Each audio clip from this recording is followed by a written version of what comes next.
Hello and welcome to Pluralsight. My name is Tim Warner, and you're watching Configuring the Oracle Database 12c Network Environment. In this module, we're going to get introduced to Oracle Net Services, which represents the under-the-hood plumbing that's used by Oracle to facilitate client-server and server-server connections to a database and instance.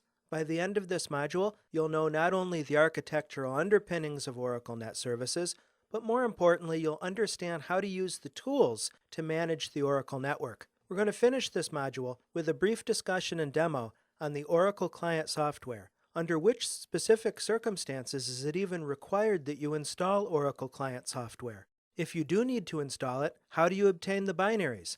And how does installation work? If you've wondered those things, wonder no more, because you'll have answers to all of those questions by the time you're finished with this module. Welcome, and let's begin.